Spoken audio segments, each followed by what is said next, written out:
Will Facebook's new cryptocurrency win people over? And why are NBN scams on the rise?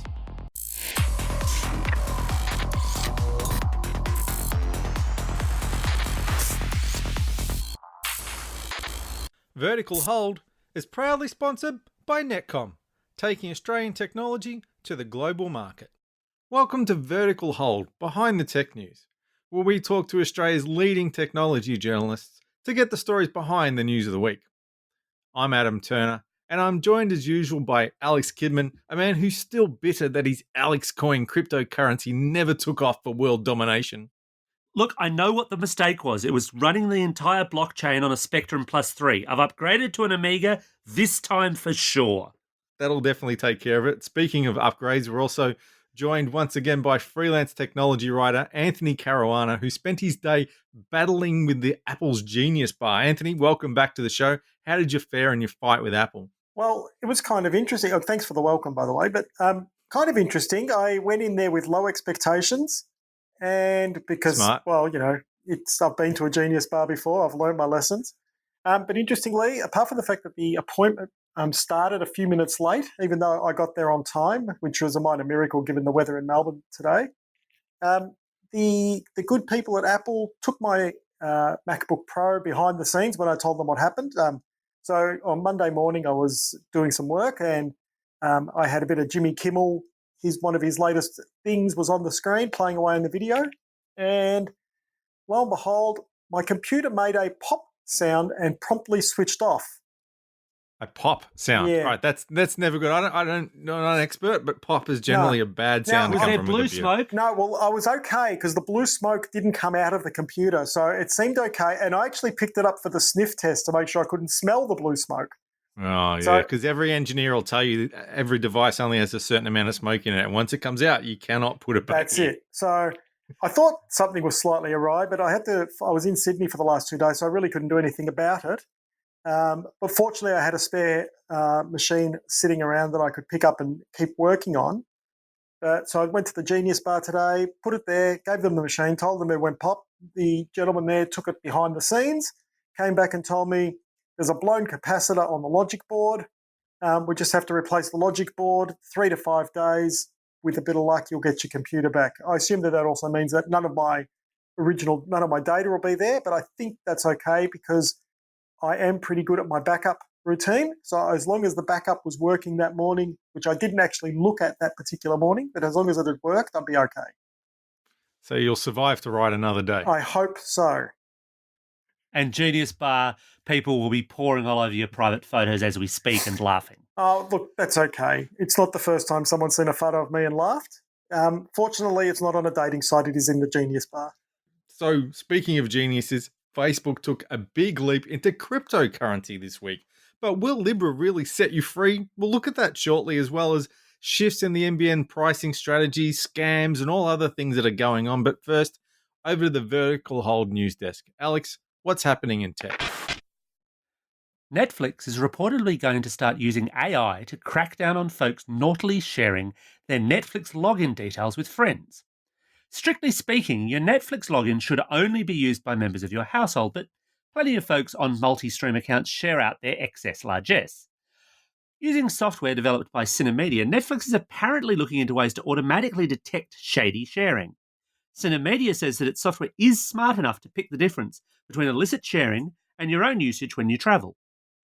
NBN is set to review its wholesale pricing for telcos, which could result in cheaper broadband plans for Australians and the creation of a new speed tier of 100 megabits per second down but only 20 megabits per second up. This review is expected to focus on improving the customer experience, reaching the segments of the population that were not previously served very well by the NBN, and improving the earnings of both NBN Co and the internet retailers. NBN says it might even throw in some more CVC bandwidth with 100 meg plans to help reduce network congestion during peak hour. The days of cheating at Monopoly in order to bring some interest into the world's most tedious board game could soon be coming to an end.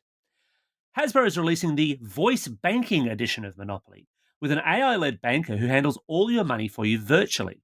So it's a bit like PayPal, only you've got to play a tedious board game along with it. The voice banking edition appears to already be sold out in the States where it's gone on pre-order. Vertical Hold recommends you play a more interesting board game anyway, like anything else at all. Google has seemingly been caught red-handed stealing content after popular music website Genius set a trap to catch the search giant lifting song lyrics and publishing them in Google Knowledge Panel search results without attribution. After Genius noticed its traffic dropping, it planted hidden patterns in song lyrics in order to catch Google in the act. Google denies any wrongdoing, insisting the lyrics are licensed from partners, but says it is investigating the issue and will terminate agreements with partners who are not upholding good practices.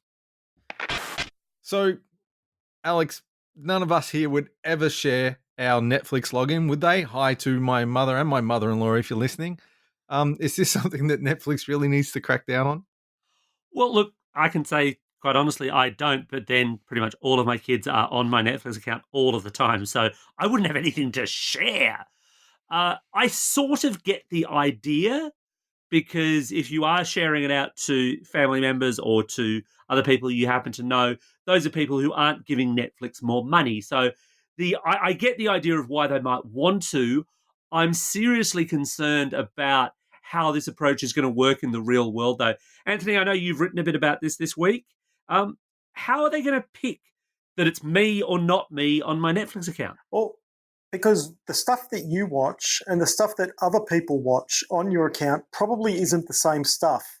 I think that's kind of the nuts and bolts of the algorithm. So, for example, if someone followed my Netflix account, they'd probably see that I watch an inordinate amount of stuff to do with superheroes, a bit of drama, occasionally the odd movie. But I've got a reasonably fixed usage pattern. But if I shared my account with you, for example, you might tune into the Dungeons and Dragons World Championship, and that would look out of character for me. And they'd go, "Hey, that looks a bit hinky. Maybe that's a shared account." I don't think that would work though, because like I said, I'll openly admit it. My mum and my mother-in-law both use my Netflix account, but I've created separate users for them.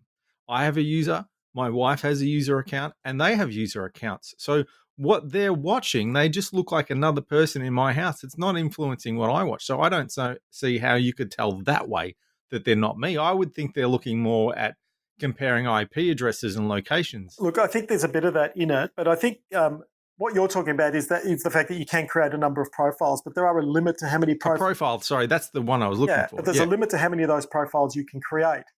So I think what they're really looking for is the college dorm with one $10 Netflix account shared between 67 people. People who are sharing profiles within an account. I think that makes more sense, of course, yeah. Yeah. Even so, I reckon it's rife for problems for people who are doing the right thing anyway. I watch a pretty varied quantity of stuff, and every once in a while I'll just spot something and go, "Oh yeah, I'll give that a go." I wouldn't want that triggering a block on my account. I'm also pretty wary about the travel part of it, because I reckon, and this is a really, really niche problem, but especially for tech journalists or for people who go through a lot of different devices or might watch Netflix on a lot of different devices, that's the kind of thing you'd probably look for as well. But I do that all the time. I constantly review phones and laptops and things like that. And Netflix is one of those things where I go, yeah, it's a good test of visuals, it's a good test of audio. Plus, I can sit there and watch a program while I work, which is no bad thing. But I could see that triggering it as well. That's a usage pattern that you've established that's that's common to you. I mean, so it's if you break your own. Pattern. If Alex's pattern is swaps devices every 2 weeks, watches a diverse bunch of stuff and whatever, maybe that's the pattern the algorithm picks up. The question here is how smart's the algorithm, and it sounds like none of the three of us know. We're only kind of supposing what we think it might do or not do. But the other thing that's interesting is that Netflix doesn't seem to be too worried about this at the moment, because their rationale is that if people are sharing it, eventually those people who are sharing it will become paying customers. So I'm wondering if they kind of see it as a bit almost like a shareware, or, like for those of us that are old enough to remember what shareware is, of course, but, that kind of thing. Maybe it is, people are sharing this stuff around, eventually they'll become paying customers and not too worried. So, Adam, Facebook already wants to know everything about you And now it wants all your money as well. Tell me about Facebook Libra. Yes, I'm going to sink all my money into Facebook bucks. What could go wrong? Facebook has decided to jump on the cryptocurrency bandwagon, but they're doing it a little bit differently to Bitcoin. It's still the same idea that it's a distributed blockchain, so it's easy to keep track of the transactions. It's not so it helps cut down on things like fraud, but it's not a floating thing. The problem with Bitcoin is you never know what it's going to be worth one day to the next. Facebook wants this to be very stable. They basically want you to use it almost like the way you might use PayPal inside with your, your Amazon account or your eBay account or whatever. They want this to be the currency that you use to buy things within Facebook and with third-party websites as well. Whether people will go for this, I don't know. Whether there's any demand for it when you've already got things like PayPal and WeChat in China, I don't know. This is the real challenge, I think, of any cryptocurrency, is that we've got this very long established tradition with fiat currencies or traditional currencies. So everyone knows that when you go to America, you end up with some US dollars, and at the moment, I think a US dollar, an Australian dollar buys you about 67 or 68 US cents. And that's what you're going to get. Last week I was in China, and I traded, some Aussie dollars into some Chinese currency, and I knew roughly what I was going to get. And it was kind of reasonably stable. Like, there's fluctuations of maybe a cent or two across a day or across even a week, but it's reasonably stable. Cryptos have been very volatile in their nature, and that's even in the last month. I think Bitcoin's now at the highest point it's been in about 15 months or so. But that's a long way from when it was $20,000 2 years ago, and it's a long way from when it was a few cents 7 years ago. So that volatility is a feature of crypto markets, and that's something that obviously Facebook. Well, so we shouldn't just say Facebook, because Facebook's one of 10 companies in a consortium behind this, with a goal of actually having 100 separate organisations backing it. So even though Facebook is kind of the face of it now, that's no pun intended, it's just one of a group of companies that all have an equal vote at the table. You're right, although they are promising some unique features to this, because existing cryptocurrencies have very much been about that investment thing. You buy Bitcoin, you hope it's worth a few $1,000s a few months down the track, or you buy one of the alternative coins and you hope that it still exists a few months down the track. Plenty of Alex coins are still available if anyone's interested, by the way. But what they're also saying is that they want this to resolve transactions much more quickly, because one of the challenges for people to use it as a traditional currency has been that resolving a Bitcoin transaction can be achingly slow. Nobody wants to stand at the front of the coffee queue for 10 minutes while their Bitcoin cup of coffee gets paid for. And Facebook is saying that this is going to be faster. They're also saying that they are going to back it with a range of currencies to avoid that kind of variable pricing example that you're bringing up. Yeah, and that's the thing. This is different. This is not. It's a cryptocurrency in name, but it's not a cryptocurrency like the other cryptocurrencies that are around now. And I think, is it going to be a good thing? I don't know. I'm not sure that the world's really ready for Facebook to be in the finance business. But if you'd asked me 5 years ago if people were ready for Apple to be in the finance business, I probably would have said, yeah, I'm not really sure about that either. And yet, Apple's released a credit card this year. They've been heavily involved with Apple Pay and dealing with the existing financial institutions. So I don't know. I think one of the things about this Libra coin will be that it'll be relatively simple to move in and out of Libra coin and fiat currency. So if you end up with a pile of Libra coin and you want to sit there and say, hey, look, I want to take this all to the bank and shove it into my regular bank account, it sounds like that's going to be an easier process than what you've got today within the existing crypto markets.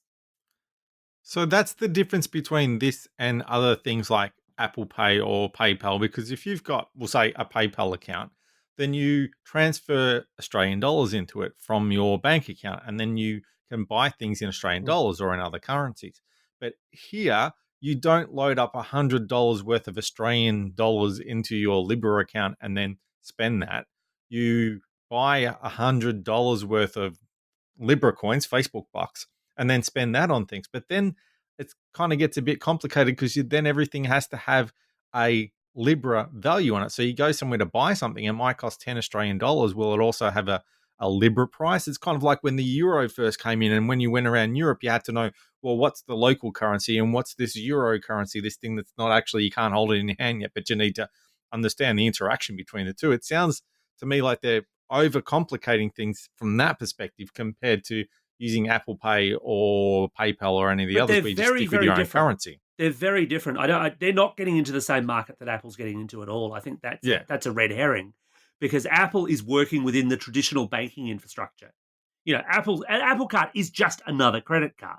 And Apple, Yeah. I'm sure, would want to say that it's a magical and revolutionary credit card, but it's just another credit card. It works within the existing banking system.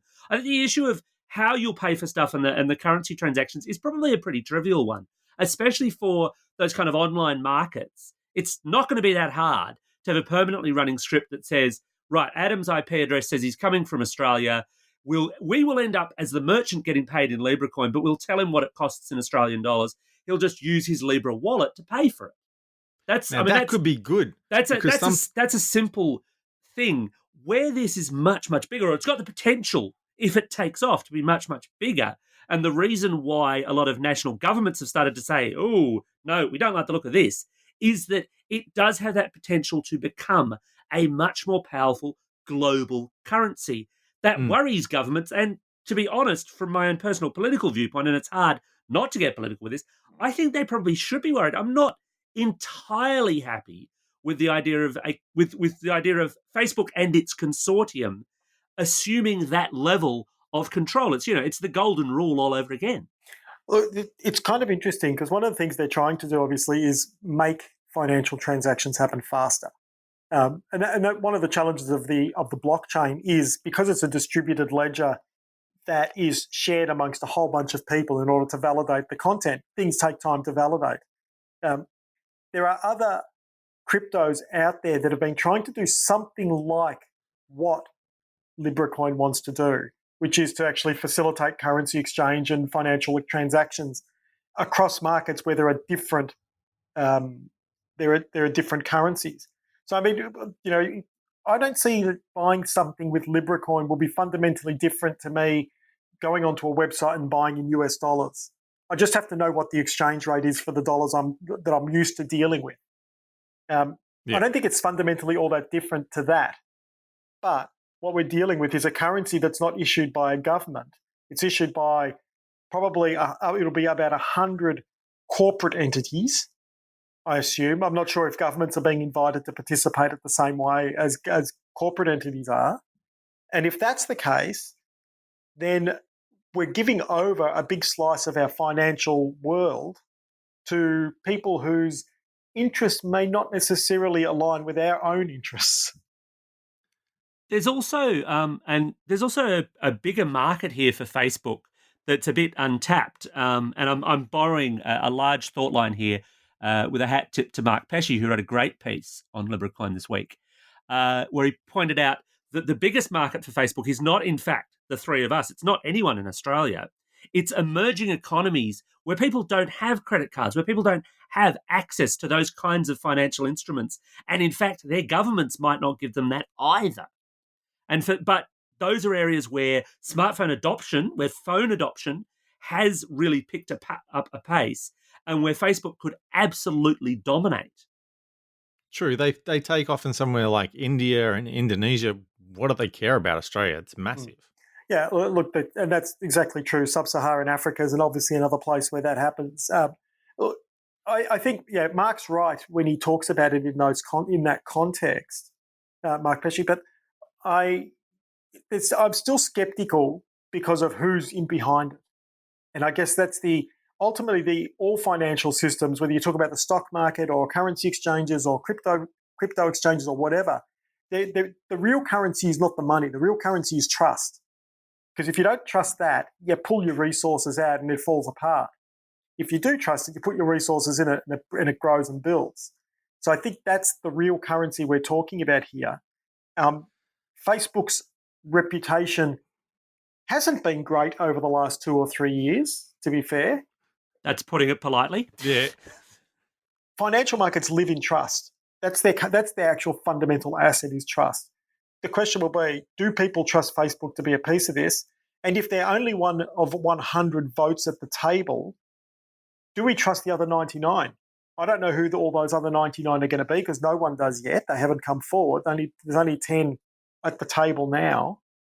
But if we could find out who, if ultimately get down to those 100 people or the 100 organisations, if you're not sure that you trust them, then the whole thing will fall apart anyway. I think it'll turn to custard if there's no trust. But also it comes down to end user trust, which means Facebook's really going to have to overhaul their security because it just seems to be too easy for your average person to have your Facebook account hacked. And that's bad enough when people are getting in there and talking to your friends, looking at your photos, whatever. But if having your Facebook account hacked means people can get your actual money, that's a whole new level. So some of the things that they have that are optional. Yeah, Adam, they are talking about this being an entirely separate entity. You will have... Yeah, but it will still be integrated though. What I'm saying is if it's possible to just, with my Facebook credentials, get access to my Libra money, that is bad. They will have to do things like the things that are optional on Facebook, like two-factor authentication. I think will have to be mandatory for this. They will have to have higher levels of security than they do just on a Facebook account. My Facebook login and password should not be enough for you to be able to spend my Facebook bucks. But I think that technology is going to come from some of the other partner companies. I think it's MasterCard is part of that consortium. And they, of course, have lots of experience in authentication and security and even in providing the level of insurance to deal with fraud issues should they occur. But they need to convince the end user of that. They need your average person who think, well, shit, my Facebook account got hacked last month. Why would I trust this? They need to make sure they convey that to the general public. Absolutely. But an awful lot of that is more back-end work in actually getting it happening, along with savvy marketing. And actually, honestly, Facebook does marketing of itself reasonably well. It wouldn't be where it is now if it couldn't. I'm really interested in its ability for transferring money between countries because that's always been a hassle and you're always getting screwed on exchange rates and it's screwed on fees. I've had a couple of examples in the last few years. My brother lives in Hong Kong. I owed him some money because we spent a weekend in Shanghai. And in the end, we figured out I'd pay so much fees in getting it to him. And he unfortunately doesn't have a PayPal account that I just waited until the next time he came to Australia and I put the cash in his hand. I went on an overseas holiday last year and I paid the deposit down on a hotel and then the hotel complained I was $25 short. And it wasn't from my end. It was because their bank had taken a $25 slice of the transaction on its way through and they didn't even know. So these are the hassles that people have now moving money around internationally. And if Facebook can overcome a lot of that, simplify the fee structure, keep it down, make it easier to move money between people, I think that will be huge and people will really embrace that. Yeah, I'm just having a look at the companies that are involved as founding members at the moment. And there's some interesting, you mentioned MasterCard and Visa, and their PayPal's actually a piece of this as well, and Stripe, who's one of the new fintech. That's interesting that PayPal's in. So, and there's Stripe, who's one of the new fintech disruptors that's in there. eBay is there, not surprisingly. Lyft and Uber are there. Spotify's there. Vodafone. Coinbase, who's well known in the... You're reaching a lot of customers at that point. They've got a lot of VC in there with Andreessen Horowitz. So Mark Andreessen, who was the creator of the Netscape browser back in the 90s. Netscape, and there's a couple of other ones in there. Women's World Banking. There's a couple of not-for-profits in there. So they're talking about having 100 members as part of that consortium by the first half of next year. So, we're obviously, we're at announcement day yesterday. So we're a long way away from that first year coming through. And then at that point, there'll be an initial coin offering. People will be able to buy in. It looks like there's some bonuses available if you get in there early. It sounds like if you buy $100, you get $110, that kind of stuff. But it is interesting that they've got some established and new fintech companies in there, financial technology companies. So my gut feeling says the right people are involved, the wrong person announced it as much as anything. Getting Facebook to open your financial institution doesn't smack of smart to me. Okay, I'm going to take the contrary position because looking down that list of companies, there's an awful lot that have established financial plays where it could be very awkward for them to do it. They can be part of it, but if they're not seen as leading it, that's okay. I mean, if MasterCard came out and did it, they've got so many banking arrangements that it could well burn their business really badly. eBay people are going to go, well, you're just going to sell us stuff. Sure, Facebook's going to sell you stuff as well, but it's not seen in that same financial way.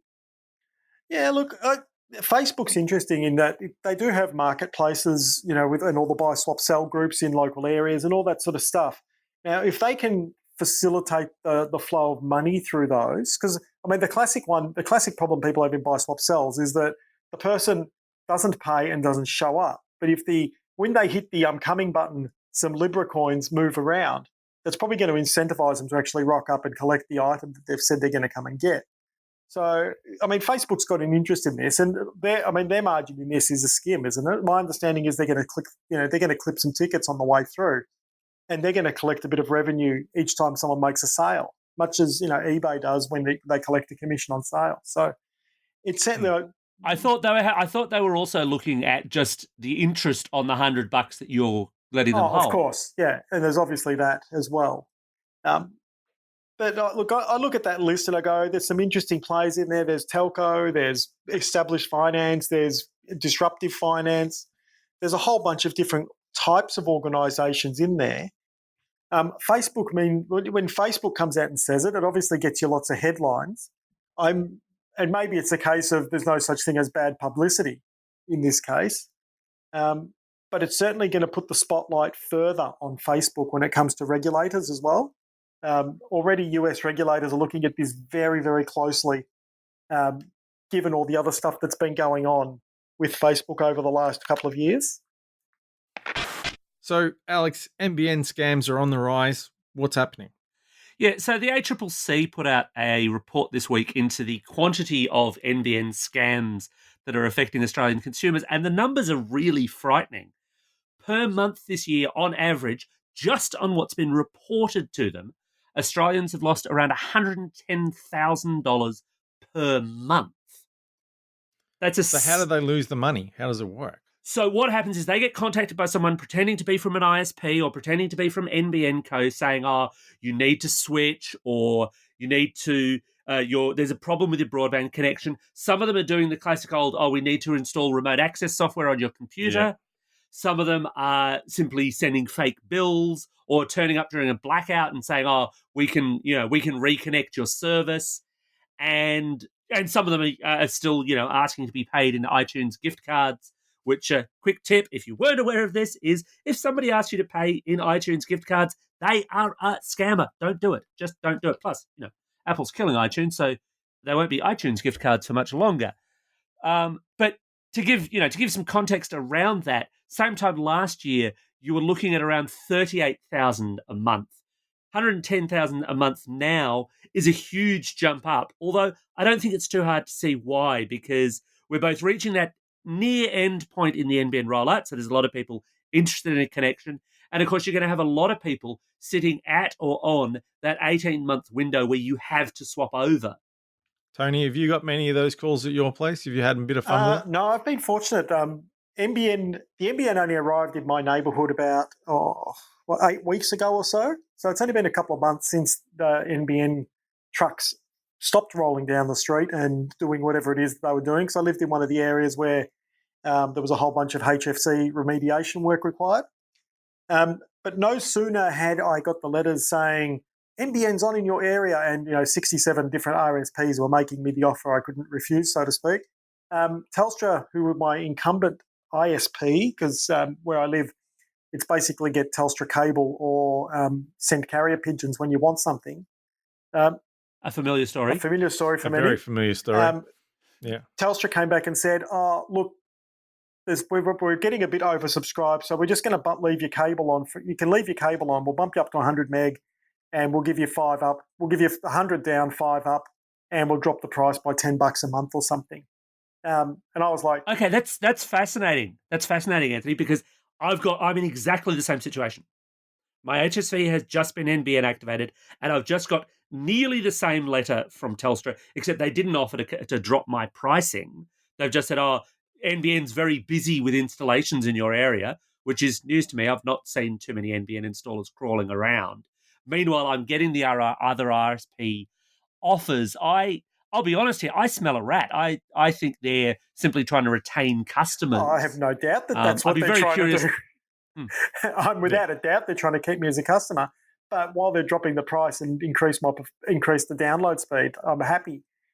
What's interesting is if I do flip over, it's going to probably cost me about the same as what I'm paying now, but my download speed's going to be halved. I'll probably be, to get the same deal I'm getting, I'll probably be on a 50 meg down, but I'll be on a much faster up. This is super common pretty much across the board for people who are on cable.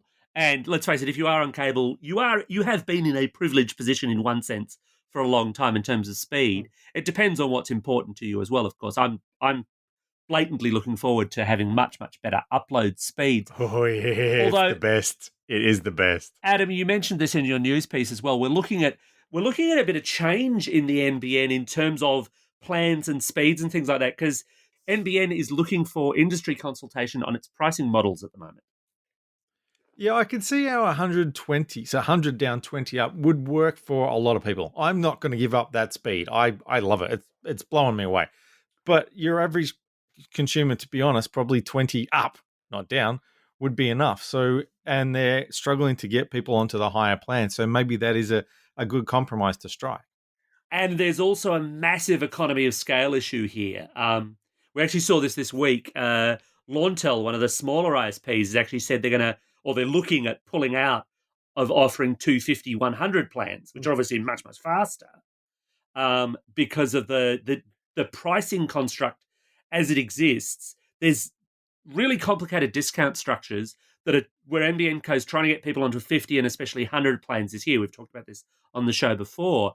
But once you go above that, they start having to buy extra CVC just to cover those customers. And it's not, their argument is that it's not economically viable to do so. And we've seen this in the figures that have come out around, the embarrassingly small number of people who are on 1 gigabit plans. The issue is an ISP has to provision for all of that on a shrinking number of customers, which means their prices go up, which means they get fewer customers. So there's a real pain point here in all of the CVC pricing, which is hamstringing Australian broadband speeds, in an international sense, to a kind of embarrassing level, really. 100 is sort of affordable. It's a little bit more expensive for people jumping from cable, as we said before. But anything above that, and the costs to an ISP and therefore the cost to the end consumer, just seems to be way too much. It's interesting when you talk about those very high-speed plans. I had a look at the NBN Co's Wholesale Market Indicators report that came out for March, and that report came out in May. Does anyone know how many customers are connected to Telstra Gigabit? We did. We actually did this when it came out. We did. Yeah. I believe I could count them on one hand. Yeah, one finger. One finger. Yeah. And that to me is astounding. Hi, Andy Penn, if you're listening. Hi, Andy. Yeah. Enjoying your 1 gig. Look, I doubt that it's Andy. But it's an interesting thing. All of a sudden it sounds like people aren't buying it, but I think people aren't buying what they can't afford. I think it boils down to. Well, they also can't see it. Yeah. I mean, if you go to any ISP page, you don't see anything above 100. Virtually any ISP, you do not see the above 100, except for very limited number of ISPs. There's a few that specialise in it, and even then, you've basically got to be on fibre, and you've got to be within one of their specific areas where they're doing that particular kind of CVC deal, and then the prices ramp up anyway. So it's if you don't build it, they won't come kind of situation. It's a bad look, and it's a real problem, I think, for NBN Co as well, because they're still in this position, and we've talked about this before as well, where they've got to make a commercial return, so they have to make money somehow. They want people on these faster plans, but we are racing towards this point where 100 is the new normal, or they want 100 to be the new normal, but going beyond 100 is either going to be beyond the technology or beyond the budget of anyone sane. Well, folks, that's just about it for another episode of Vertical Hold. Would you trust Facebook with your money? Have you been hit by NBN scammers? Let us know via Twitter or the Vertical Hold Facebook page. Thanks to Anthony for joining us for the show. Pleasure as always. Thanks everyone for listening. We're on a big push this year to reach more people, so thanks if you've given us a shout out. Remember, it really helps if you jump on iTunes or your podcasting platform of choice and leave a review to help spread the good word.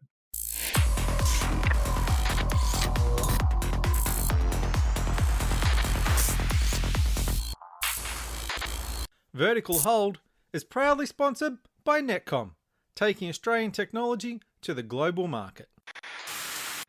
Okay, let's do the wrap. All right, so we'll wrap it Because up. I've got to go and get ready for a radio spot on Facebook. Yeah. Cryptocurrency. Funnily enough. Oh, good. Well done on the research. Exactly. Yeah, I'm primed. I did my Facebook radio spot this morning.